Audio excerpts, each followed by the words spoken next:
अगर आपका ओम नमः शिवाय मंत्र के साथ अटूट प्रेम है तो जो 4 रहस्य आपको इस वीडियो में बताए जाएंगे उसे अवश्य सुनना।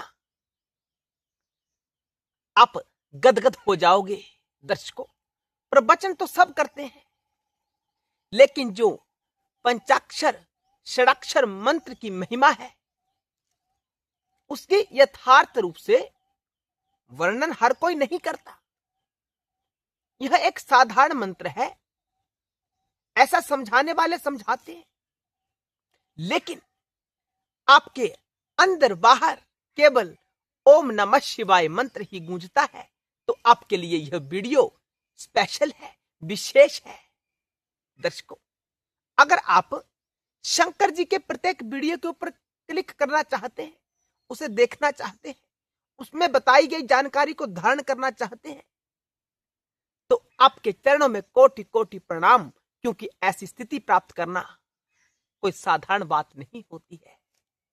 दर्शकों, पहला महारहस्य कि ओम नमः शिवाय का ओम निर्गुण शिव का प्रतीक है। निराकार शिव का प्रतीक यानी ओम नमः शिवाय साकार शिव का प्रतीक है, सगुण स्वरूप का प्रतीक है। यह नर को नारायण तक पहुंचाता है। नारायण और शिव दो नहीं, एक है। हम कहते हैं ना, शिवोहम, सब शिव है। लेकिन इस बात को हमने सुना हुआ है, पढ़ा हुआ है, इसको जाना नहीं है।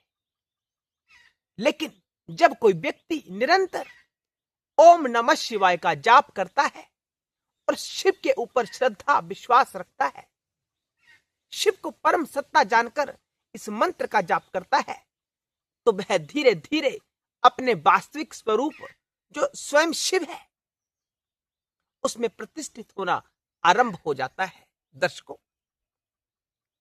जो ऊर्जा हमारा संचालन कर रही है ना, हमें एक्टिवेट करती है, हम सब काम कर पाते, वही सत्ता वही ऊर्जा इस ब्रह्मांड का संचालन भी कर रही है। तो जब हम ओम नमः शिवाय का जाप करते हैं, धीरे धीरे बढ़ाते हैं, 1 लाख, 5 लाख, 11 लाख, ऐसी ऐसी संख्या बढ़ती जाती है, तो हम उस ब्रह्मांडीय ऊर्जा से एकीकार होना आरंभ हो जाते हैं। छोटे छोटे अनुभव होना भी आरंभ हो जाते हैं। तो यह कोई साधारण स्थिति नहीं होती है। आप सही मार्ग पर चल रहे हैं अगर आप ओम नमः शिवाय मंत्र का जाप करते हैं। दर्शकों, दूसरा गुप्त रहस्य ओम नमः शिवाय मंत्र का कि साधारण मनुष्य संसार के प्रति आकर्षित रहता है। कोई शारीरिक मोह के पीछे भागता है, शरीरों का उपभोग करना चाहता है। आजकल के युवा पीढ़ियों की ऐसी ही स्थिति हो चुकी है। युवा शारीरिक भूख को मिटाने के पीछे अपना जीवन नष्ट कर रहा है और यह भूख कभी मिटती नहीं है। अधिकांश लोग धन के पीछे भागते हैं कि पैसा इकट्ठा कर लिया जाए, 2 रोटी खानी होती है, लेकिन बहुत सारा पैसा मेरे पास एकत्रित हो जाए, मेरा बैंक बैलेंस अधिक बढ़ जाए। यह क्या है? यह संसारिक आकर्षण है। यही नहीं, इसे अतिरिक्त सुख सुविधाओं के पीछे भागता है। हर प्रकार की सुख सुविधा को अपने पास इकट्ठा करना चाहता है घर में, कि मेरे पास किसी विषय वस्तु का अभाव न रहे। जो वस्तु मुझे मेरे काम आने वाली है वो सब मेरे पास ही उपलब्ध हो जाए, मुझे किसी से मांगना ना पड़े। ऐसी वृत्ति मनुष्य की हो चुकी है। एकता की भावना समाप्त हो चुकी है। मैं किसी से क्यों मांगूंगा? अपना अहंकार वहां स्थापित हो जाता है कि मैं क्यों मांगू किसी से, मेरे पास सब कुछ होना चाहिए। ये क्या है? सुख सुविधाओं के प्रति आकर्षण ही तो है कि मेरे पास सब एकत्रित हो जाए। पद प्रतिष्ठा, समाज में मुझे उच्च स्थान प्राप्त हो, मैं कहीं पर भी जाऊं तो मेरे स्वागत के लिए बहुत से लोग इकट्ठे हो जाए, मुझे मंच पर कुर्सी प्राप्त हो जाए, मेरा खूब सम्मान हो, मेरे पद प्रतिष्ठा खूब हो। ये भावना क्या है? सांसारिक आकर्षण है। लेकिन जब हम इस गुप्त मंत्र, गुप्त तो रहा नहीं, प्रत्येक प्राणी जानता है इस मंत्र के बारे में, लेकिन इसका रहस्य अति गुप्त है। जो निरंतर इस मंत्र का जाप करता है, ओम नमः शिवाय, ओम नमः शिवाय, तो दर्शकों उसका सांसारिक आकर्षण धीरे धीरे समाप्त हो जाता है। ये कोई छोटी मोटी स्थिति नहीं होती है, उच्च स्थिति होती है। सांसारिक आकर्षण ही तो समाप्त करना है। जब तक सांसारिक आकर्षण रहेगा, हम संसार का कुछ ना कुछ पाना चाहते हैं, तो दिक्कत है, अभी आप आध्यात्मिक नहीं बने हैं, आडंबर हो रहा है। इस आडंबर से बाहर आए और खूब ओम नमः शिवाय मंत्र का जाप करें। दर्शकों, तीसरा महारहस्य इस मंत्र का कि वर्तमान में आपने देखा होगा कि मनुष्य दुर्घटना से ग्रसित हो रहा है। प्रति वर्ष अनेकों प्राकृतिक आपदाएं आ रही हैं। को पानी में डूबकर मृत्यु को प्राप्त हो रहा है, को अग्नि में जलकर मृत्यु को प्राप्त हो रहा है, कोई नशीले पदार्थों का सेवन करके अपने देह का त्याग कर रहा है, जो कि गलत है। अकाल मृत्यु इसी को तो कहते हैं। असमय मृत्यु हो जाना, अभी मृत्यु का समय नहीं आया तो पहले ही मृत्यु हो गई, इसी को अकाल मृत्यु कहते हैं ना। जो बिना समय के आ जाए वो अकाल मृत्यु है। तो जब हम श्रद्धा विश्वास के साथ शिव को परम सत्ता जानकर, तर्क वितर्क नहीं, केवल शिव ही परम है, अंतिम है, जब साधना में उतरोगे तब इस विषय की जानकारी प्राप्त कर पाओगे कि वास्तव में परम सत्ता क्या है। ऐसे ही कुछ किताबें पढ़ ली, उसके आधार पर कह देना कि कौन कौन परम है। शिव को परम सत्ता जानकर हम यहां अन्य देवताओं का अपमान नहीं कर रहे। शिव की ही सब विभूतियां हैं, शिव का सारा स्वरूप है, हम और तुम भी शिव का ही स्वरूप है। अंतर केवल चेतना का है कि शिव रूपी चेतना का स्तर क्या है। तो शिव में श्रद्धा विश्वास करके खूब ओम नमः शिवाय का जाप करें। यह महारहस्य है कि आपकी कभी अकाल मृत्यु नहीं हो सकती। यही नहीं, आपके घर में भी अगर कोई दूसरा भी जाप करता है तो उसका प्रभाव, उसका सकारात्मक प्रभाव आपको भी अवश्य प्राप्त होगा।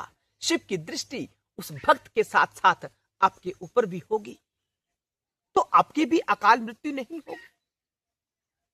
जिस व्यक्ति का आपके साथ उठना बैठना है, जो आपकी संगति करता है, आपकी वार्ता को सुनता है, उसके ऊपर भी उसका प्रभाव होगा। जो गुप्त मंत्र है, अकाल मृत्यु नहीं हो सकती, आपके आस पड़ोस कभी अकाल मृत्यु नहीं होगी। जब शिव का भक्त बनकर, भक्त की क्या विशेषताएं हैं, चैनल के ऊपर अनेकों वीडियोस हैं, उनको देखें। दर्शकों, कभी अकाल मृत्यु नहीं होगी। अगला लाभ, उससे पहले मैं आपको कह दूं कि यह चैनल विशेष रूप से शिव भक्तों के लिए वीडियो लेकर आता है प्रतिदिन। इससे जुड़ जाए। आपकी शिव में श्रद्धा है तो इसके प्रत्येक वीडियो को देखें। चैनल के ऊपर 500 वीडियो हो चुका है लगभग, उसे अवश्य देखें। आपको नई जानकारी प्राप्त होगी। आपका जो शिव का भक्त बनने का स्वप्न है कि मैं पूर्ण भक्त बन जाऊं शंकर जी का, वो अवश्य पूर्ण होगा जब चैनल के ऊपर बताई गई बातों को धारण करेंगे। यहां आडंबर नहीं होता। आप समर्थवान है तो चैनल को ज्वाइन कर सकते हैं, नहीं कर सकते तो शेयर करें। आपको तो भक्ति का लाभ प्राप्त हो रहा है, शिव का ज्ञान प्राप्त हो रहा है, दूसरे लोगों को भी प्राप्त हो जाए, इससे बेहतर स्थिति कोई दूसरी नहीं हो सकती। इसलिए ज्यादा से ज्यादा शेयर करें। एक हाइप का बटन होता है नीचे, उसे अवश्य दबाएं। चैनल के लिए अच्छा रहता है, आपके सहयोग से ही चैनल आगे बढ़ेगा। दर्शकों, जो 5वां महारहस्य है कि अक्सर आपने सुना होगा कि जिस मंत्र के आगे ओम लगता है उसे किसी गुरु से प्राप्त करके ही जपना चाहिए। लेकिन आपको कोई चाहे जितना भी भ्रमित करने का प्रयास करे, मैं यहां किसी का नाम नहीं लेना चाहता, लोगों को आपत्ति हो जाती है कि ओम नमः शिवाय मंत्र का जाप गुरु से प्राप्त करके ही जपना चाहिए। हम ये नहीं कहते कि गुरु से प्राप्त ना करें, हम कहते हैं गुरु से प्राप्त हो जाए बड़ी अच्छी बात है, उच्चतम स्थिति है, अधिक फलदायी है गुरु से प्राप्त करना। लेकिन इस पंचाक्षर और षडाक्षर मंत्र को बिना गुरु दीक्षा से भी जपा जा सकता है। कोई आवश्यकता नहीं है कि गुरु से ही प्राप्त करो, जब तक गुरु नहीं बनाया तब तक जाप करे। किसी विशेष प्रकार की पात्रता की आवश्यकता नहीं रहती।